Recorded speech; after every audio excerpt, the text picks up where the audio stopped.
Basics of IVF part 1. આજથી 44 વર્ષ પહેલાં 1978માં દુનિયાનું પ્રથમ બેબી આઈવીએફથી બોર્ન થયું હતું, જેનું નામ હતું લુઈ બ્રાઉન. એ પછી ઓલમોસ્ટ 8 મિલિયન બાળકો આ પદ્ધતિથી જન્મ લઈ ચૂક્યા છે. એટલે કે આ એક વિજ્ઞાન છે જેનાથી ઘણા પેરેન્ટ્સ બની શકે છે. વર્ષો પહેલા વિચારીએ તો કે ભાઈ રાજાની રાણી પણ બાળક વગર રહેતી હતી. તો આ એક વિજ્ઞાન છે જેનો ઉપયોગ કરવાથી જ્યારે નેચરને તમને બાળક નથી આપવું તો તમે બાળક લઈ શકો. આઈવીએફમાં સ્ત્રી બીજ અને પુરુષ બીજનું ફર્ટિલાઇઝેશન શરીરની બહાર કરવામાં આવે છે. એમાંથી જે બાળક બને છે, જેને એમ્બ્રિયો કહેવાય, તેને ગર્ભાશયની અંદર મૂકવામાં આવે છે. આ પદ્ધતિને ટેસ્ટ ટ્યુબ બેબી પણ કહી શકાય. શરીરની બહાર ફર્ટિલાઇઝેશન કરવામાં આવે છે એટલે તેને કહેવાય છે ઇન વિટ્રો ફર્ટિલાઇઝેશન, આઈવીએફ. જો ફર્ટિલાઇઝેશન શરીરની અંદર થતું હોય તો એને કહેવાય ઇન વિવો ફર્ટિલાઇઝેશન. કયા દર્દીઓને આઈવીએફની જરૂર પડતી હોય છે? નંબર 1, જે લોકોમાં બંને ફેલોપિયન ટ્યુબ્સ બ્લોક છે. સામાન્ય રીતે ઓવમ ફેલોપિયન ટ્યુબમાં થઈને ટ્રાવેલ કરી અને યુટ્રસમાં આવતું હોય છે. જો ફેલોપિયન ટ્યુબ્સ બ્લોક હોય તો નેચરલ કન્સેપ્શનના કોઈ ચાન્સીસ નથી રહેતા હોતા. કયા લોકોને ફેલોપિયન ટ્યુબ્સ બ્લોક થઈ ગઈ હોય? જે લોકોને ઇન્ફેક્શન લાગેલું હોય, જે લોકોને કોઈક વાર બંને બાજુએ એક્ટોપિક પ્રેગ્નન્સી રહી ગઈ હોય અને ફેલોપિયન ટ્યુબ ડેમેજ થઈ ગઈ હોય, સિવિયર એન્ડોમેટ્રિયોસિસ હોય. આ બધા કારણોમાં બંને ફેલોપિયન ટ્યુબ્સ બ્લોક થઈ શકે છે. બીજું કારણ આઈવીએફનું સિવિયર મેલ ફેક્ટર, એટલે કે સ્પર્મ કાઉન્ટ ખૂબ જ ઓછા હોવા. સામાન્ય રીતે સ્પર્મ કાઉન્ટ 15 મિલિયન કરતાં વધારે હોવા જોઈએ. જો સ્પર્મ કાઉન્ટ ખૂબ જ ઓછા છે, એટલે કે લેસ ધેન 5 મિલિયન્સ છે, તમે એકાદ વર્ષ પ્રેગ્નન્સી રાખવાનો પ્રયત્ન કરી ચૂક્યા છો અને પ્રેગ્નન્સી નથી રહેતી, તો સમજવાનું કે આટલા બધા ઓછા સ્પર્મ્સ તમને પ્રેગ્નન્સી નથી રહેવા દેતા. ઘણીવાર આવા લોકોને મલ્ટિપલ આઈયુઆઈ પણ ફેલ થયેલા હોય છે. પુરુષ બીજની મોર્ફોલોજી ખરાબ હોવી. બધા જ મોટાભાગના પુરુષ બીજ ખરાબ હોય, એટલે કે હેડ બરાબર ના હોય, ટેલ બરાબર ના હોય, જે તમારા ડૉક્ટર એનું એક્ઝામિનેશન કરી અને તમને જણાવતા હોય. ઘણીવાર સ્પર્મ મોટિલિટી ઓછી હોય, તો એના ઘણા બધા કારણો છે જેના કારણે સ્પર્મ ઇમોટાઇલ થઈ જતા હોય છે, ડેમેજ થઈ જતા હોય છે. તો આવા સ્પર્મ્સ પણ ઘણીવાર ઓવમને ફર્ટિલાઇઝ નથી કરી શકતા.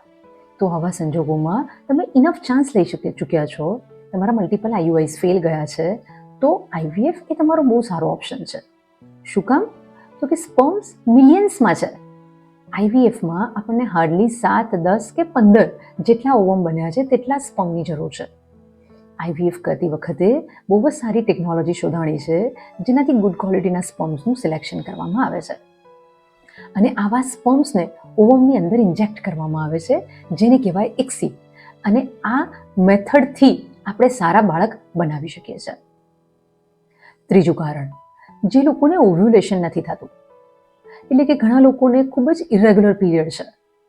એટલે કે સામાન્ય છોકરીને 1 વર્ષમાં 12 ઓવમ રિલીઝ થાય તો એને 12 વખત પીરિયડ આવે. જે લોકોને ઓવ્યુલેશન નથી થતા અથવા તો ઓછા થાય છે, એ લોકોને ઇરેગ્યુલર પીરિયડ્સ છે. 1.5 મહિને, 2 મહિને, 3 મહિને પીરિયડ્સ આવતા હોય છે. તો કે ઓવ્યુલેશન જ ના થતું હોય, જો ધેર ઇઝ નો ઓવમ, તો પ્રેગ્નન્સીના ચાન્સીસ ખૂબ ઓછા હોય છે. ઓવરવેઇટ, પોલિસિસ્ટિક ઓવરી, મોટી ઉંમર, આ બધા લોકોને ઓવ્યુલેશન ઓછા થતા હોય છે. તો આવા લોકોને આઈવીએફ કરવાથી મલ્ટિપલ એગ્સ બનાવી શકીએ છીએ. તો એમાં સારા એગ્સ આવવાના ચાન્સીસ વધી જતા હોય છે અને પ્રેગ્નન્સી રહેવાના ચાન્સીસ વધી જતા હોય છે. ચોથું કારણ, અનએક્સપ્લેઇન ઇનફર્ટિલિટી. આપના બધા જ રિપોર્ટ્સ નોર્મલ આવે છે.